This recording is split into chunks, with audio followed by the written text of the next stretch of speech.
Stephanie White, her wonderful, wonderful, wonderful coach, was asked about her winning this award, this honor.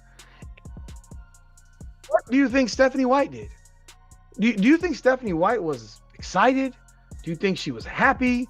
Do you think she was overjoyed by the fact that her star point guard, nonetheless, while injured, just was finally given a real honor by an organization like ESPN? On paper, it's a match made in basketball heaven. A generational talent with the power to single-handedly revive a franchise, paired with a veteran coach tasked with guiding her to greatness. But behind the scenes of the Indiana Fever, a completely different and far more sinister story is unfolding. The sold-out arenas and record-breaking ratings are hiding a shocking truth.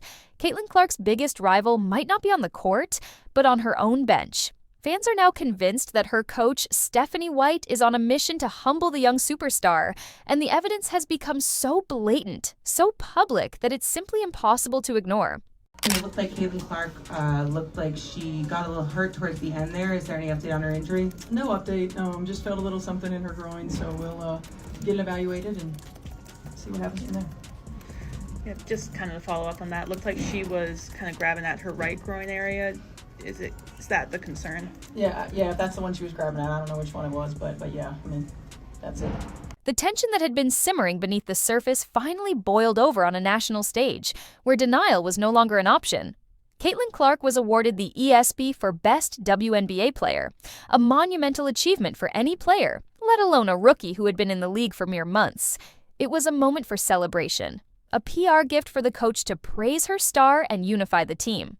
Instead, when asked about the incredible honor, Stephanie White delivered a response so cold and dismissive, it sent a shockwave through the fan base. With a flat tone and a deadpan expression, she mumbled, "Yeah, I mean, obviously she continues to get new awards." The comment landed like a lead balloon. This wasn't pride, it was annoyance. This wasn't a celebration, it was an obligation. In that moment, the quiet whispers about jealousy turned into a deafening roar. Style now, would it? I'll let you listen in on what Stephanie White had to say when she was asked about this after they got drop kicked by 21 points? I'll let you hear. You be the judge. Stephanie White is a garbage human being. I am done trying to defend this woman in any way at all. So if you are white, Stephanie White was asked about Caitlin Clark getting WNBA Player of the Year. For those who don't know, she won that award at the ESPYs, and she got WNBA Player of the Year. So Stephanie White, of course, as her coach, is going to be asked about that award. So let's listen. This feud isn't just about one player and one coach. It's a culture war playing out in real time. Stephanie White is seen by many as a gatekeeper of the old guard WNBA, an establishment that believes respect is earned through years of silent struggle and paying your dues. Then came Caitlin Clark, a rookie who didn't just join the league, she arrived like a comet, shattering the old hierarchy. Her fame, her multi-million-dollar endorsements, and her immediate, undeniable impact have completely rewritten the rules. Instead of embracing this revolutionary force, the old guard seems deeply threatened. The narrative they push is about earning it, but fans see right through the facade. It's not about dues. It's about an establishment that can't stomach a rookie being bigger than the entire game itself. And, Caitlin is so fortunate, as well as all these guys, really. I mean, that they don't know anything any different than the WNBA. Steph, I don't know if you noticed or heard about it, but during the game, Caitlin got honored as the WNBA Player of the Year in the ESPYs. Just what does it mean to have her impact so far? I mean, there are a lot of really good players in this league, and she got honored as the best player in the league by the ESPYs. Yeah, I mean, obviously she continues to get new awards. The coach's alleged favoritism has become so obvious, it's now a running joke. And the punchline is always Caitlin Clark. While Clark shatters records and makes history on a nightly basis, Stephanie White's most enthusiastic praise seems perpetually reserved for veteran Kelsey Mitchell. The cameras don't lie, and the fans are keeping receipts. They point to countless moments where White gives Mitchell a standing ovation for a routine play, clapping like she's trying to summon a genie. But when Clark sinks a logo 3 while getting double-teamed, the coach just blinks. Her expression is blank as a fresh whiteboard. It's a bizarre and public display of preference so blatant it feels intentional, a clear message to the team and the world. This is still Kelsey's team, even if the entire world is only tuning in to watch Caitlyn. I believe it's Ohm, Stephanie, you POS. Are you kidding me with this? This is her head coach, and this is why I said, and I've said this before, y'all, the Fever went old school WNBA. You cannot trust them. They went old school with their front office. They dialed it all the way back, bringing in Kelly, bringing in Amber. Stephanie is the epitome of old school WNBA. This is a woman married to a man, goes into the WNBA, and is now with a woman.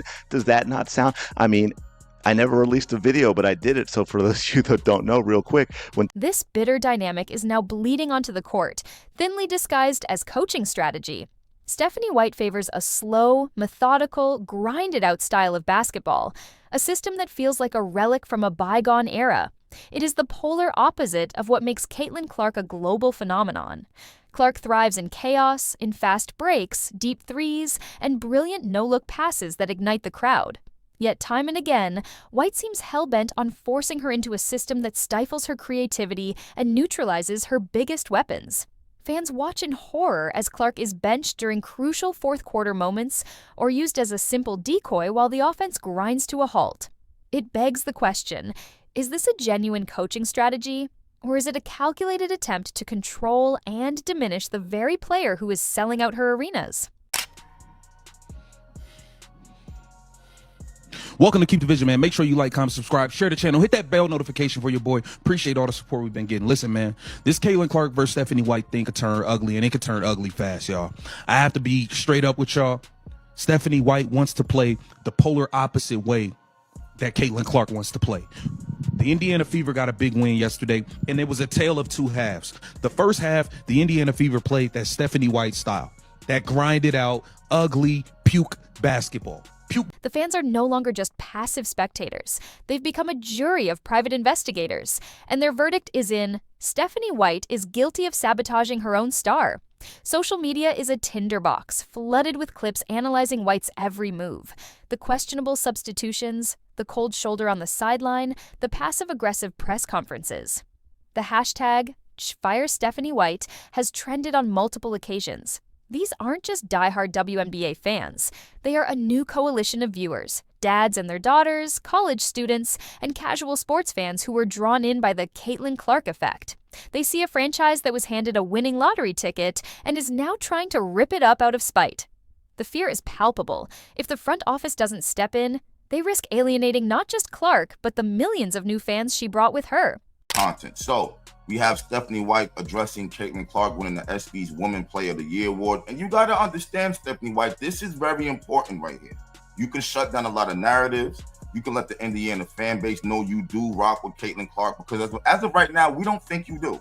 You don't want the ball in her hands. You don't talk about her plays. You talk about everybody else except her. Hell, I've seen you talk about Paige Beckers more than Caitlin Clark, and when they played back and forth, and we the ones who won. You have a constant habit of doing this. White's press conferences have become a masterclass in deflection and what many are calling blatant gaslighting. When reporters ask directly about Caitlin's historic performances, the coach often pivots faster than a point guard in a double team. Suddenly, she's launching into a monologue about a player from 2009 or the vague importance of veteran leadership. She will praise everyone but Clark for a victory, essentially trying to convince the public that Clark is just another cog in the machine. But everyone knows she isn't just a cog, she's the entire engine. White's refusal to acknowledge this reality is not only deafening, it's insulting to the intelligence of everyone watching. She's not controlling the narrative. She's writing her own villain origin story in real time. So Caitlin Clark and Indiana Fever fans are having a meltdown about they god Stephanie White that they wanted so bad, man. So I've been seeing the takes, man. So now they want Caitlin Clark to demand a trade, or they want the front office to pick between Caitlin Clark and Stephanie White, man.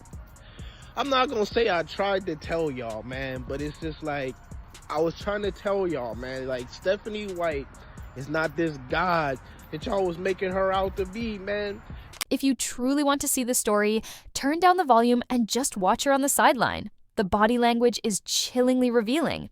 While the crowd of 17,000 erupts for a signature Clark three-pointer, the camera often cuts to Stephanie White, stone-faced, staring straight ahead with a clenched jaw. There's no fist pump, no celebratory clap, just an icy glare that seems to scream, "This isn't how I drew it up." It's the nonverbal confirmation of a deep personal conflict. She can say all the right things about teamwork and process, but her expression betrays her true feelings. It's the look of someone who desperately wants the credit, but can't stand the person who is actually earning it for her.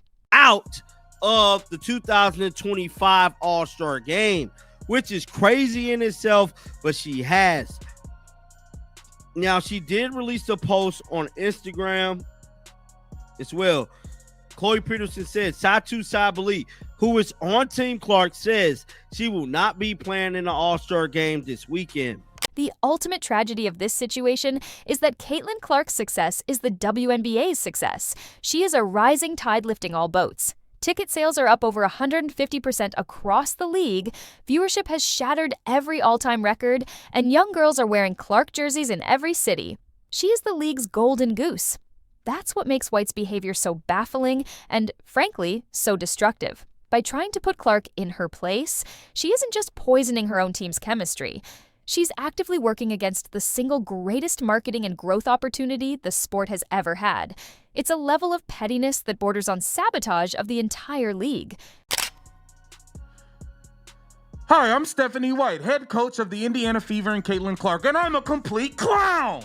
I'm a clown. That is what I am as a head coach. I am a clown. I am ruining Caitlin Clark. I have no idea what I'm doing as a coach. I have no idea what I'm doing. I've been sent here on a mission to ruin Caitlin Clark and the Indiana Fever. And I think I'm doing a masterful job because I suck. I don't know what the hell I'm doing. I actually have no idea how I got this job in the first place. This toxic feud is rapidly approaching a dramatic and inevitable breaking point. Something has to give. The Indiana Fever's front office is facing an impossible choice, one that will define the franchise for the next decade. Do they back their high-profile coach, or do they protect their once-in-a-generation superstar? Continuing down this path is unsustainable. The tension is palpable, the fanbase is on the verge of open revolt, and a locker room that should be celebrating its newfound relevance is likely a tinderbox of resentment and confusion. An ultimatum feels imminent, a showdown that will force the organization to decide its future. To glaze her, but this is the Woman Player of the Year award, and you're the coach. You went out of your way to come to coach her. So I'm expecting you to really turn up right here and really congratulate Caitlin Clark for going through all that adversity, now the injuries, her getting fouled on a nightly basis, all kinds of things. If you just say all of this, some of the heat will be off you because it looks to me like you're an agent. It looks to me like you're an agent. You're damn sure about that. Okay, I'm not saying this out of disrespect, okay? I'm not saying this out of disrespect, but I gotta say it. And I know I'm not the only guy that feels this way. Man, Stephanie White's kind of bad, bro. Look. I seen her on the press conference the other day. I'm like, she kind of bad. She's kind of bad, but... In the end, this is a story of ego versus greatness, of the past versus the future. Stephanie White had the chance to be the heroic coach who rode shotgun with a phenom to glory. Instead, she's casting herself as the bitter antagonist in her own team's success story. She is fighting a desperate battle for control. But that war was already lost the moment Caitlin Clark stepped onto a WNBA court and captured the entire world's attention. The only question now is how much damage will be done before it's all over. Can this relationship be saved, or are we witnessing the public implosion of the WNBA's most watched and most dysfunctional team?